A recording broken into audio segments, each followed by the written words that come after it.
Adebiyi Sijibomi Benet. He's a social commentator. Thank you for joining us, Sijibomi Benet. Thank you for having me. Good morning and Good good morning to morning. the viewers. Good morning. Yeah. I don't know if you heard Michael's question. He was No, directing. I didn't. Okay, so Michael was referring to, I think you The last time we was on we board, had yeah. you on the show where we're talking about the increase, if it's OPEC, if it's NNPC, and what have you. And this morning we have the update that fuel price has increased again to sell at 1,025 naira in Lagos and 1,060 naira in Abuja, and at other prices in other states. So let's get your reaction to this, and let's have you answer Michael's question. Is this an NNPC thing? Is this an OPEC thing? Let's get an all-round answer. Yes, the last time that we discussed, um, I also mentioned the fact that the prices are not going to be stable. That will have a situation whereby the prevailing market demands and dollar, which is forex, also will determine what this will be, what the price of petroleum products will be per time. Yeah. And a good way to look at it is the price of diesel. Okay. So for people that use diesel for a lot of their processes, maybe industrial or even mobile, like the trucks and all that, they are used to this because today it can be 1,300, tomorrow it can be 1,250. Diesel had been totally deregulated before now, like over the years. So people are already used to that. But because a lot of us use petrol, we're just starting to get used to that. So if Michael could just use the diesel parameters and the diesel situation to look at it, then it will be understandable and it will be clearer to him that when you have total deregulation of a sector and of a product, that is what you will get. Yeah, so what he wants to know exactly is this an OPEC thing or is this a local thing? Is it just Nigeria? Let me draw your attention to this headline. Maybe this would make you understand better his question. Sarah talked about it earlier on. It's on the front page of the Vanguard. It says, petrol price up third time in 60 days as crude price drops. So on the international scene, the price of crude has dropped. But in Nigeria, it is increasing. How do you explain that? Yes, like I said, if you look at the price of the fluctuations in the forex market, as of yesterday, what is the dollar to a naira? So those are the real issue here. The elephant in the room is not the price of international. It's not the international price. Oh, okay. It's that dollar fluctuation. Okay. Until we can do something with our dollar. Imagine today, irrespective of the of the OPEC price of crude oil, imagine that a dollar goes for maybe 200 naira or 300 naira. We won't be saying what we're saying, if you get what I mean. So there are so many conditions and parameters that affect this thing. And sometimes dollar goes down. Price of crude oil goes down in terms of dollar rate. It's just marginal.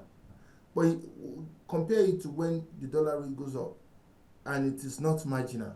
So the difference we could have saved is eaten up, usurped by the fluctuation in forex. Okay. And that just takes that just swallows everything and even makes it to be more expensive.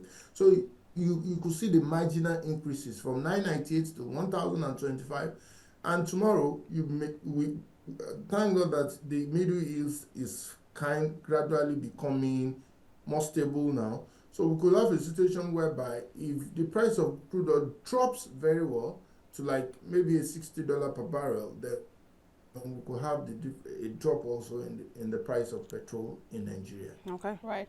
Okay, so still on this conversation, let's talk about the president and his engagement with the chairman of the Dangote group, Aliko Dangote.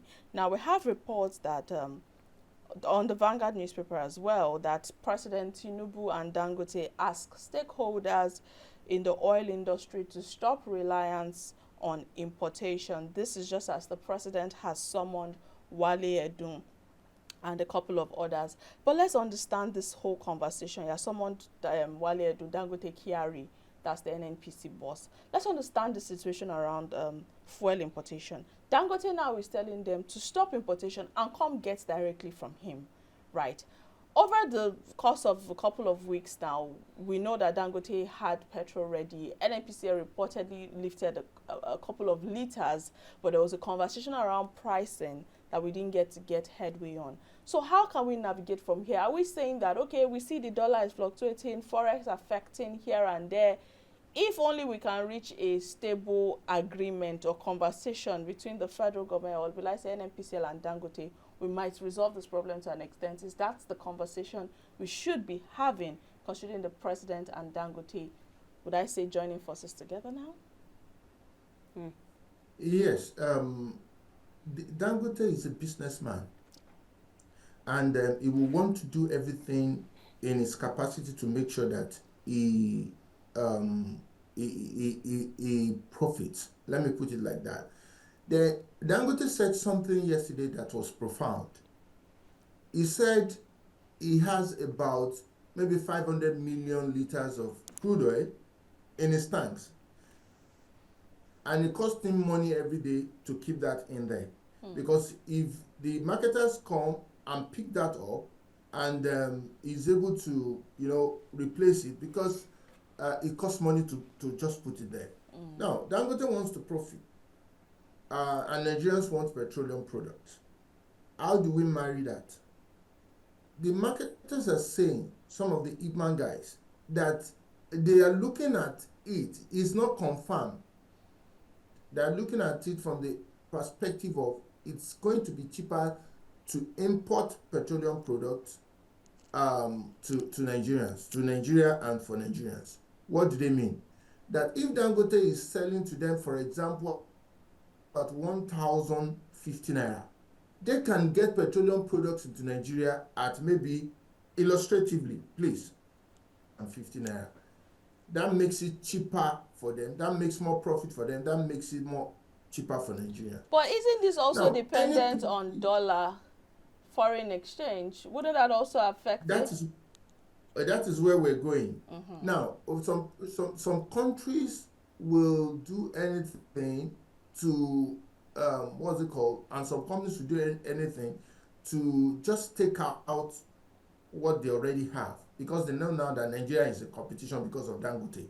But before I get there, now any country, please let's establish this fact: any country will not take energy security lightly. So putting all your eggs in one basket is dangerous. In as much as we want Dangote to profit, he has done a lot. He has helped Nigerians, and even though as a business person, but it takes a lot to invest in a sector that the federals failed.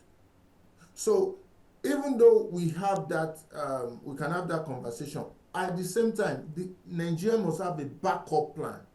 So what of if anything happens to, God forbid, anything untoward happen to the refinery or to Dangote tomorrow, or Dangote just believes that, I can deal with, which Ghana is trying to tell him to do now, I can deal with Ghana and some other countries ahead of Nigeria and profit more. I don't need to sell to Nigeria. So what happens? So we'll be back to square one. So at the end of the day, you have to balance. Import some, so that if anything happens with Dangote within some time, you can have the backup. Remember that the last time that we had a major fuel scarcity in Nigeria, it was because where they were getting the petroleum products from abroad, that those companies and those countries wanted to do a turnaround maintenance in their own refinery that was going to last 1 week or 2 weeks. Right. And all of a sudden, we had a lot of problems in Nigeria. Right. So energy security cannot be just toyed with like that.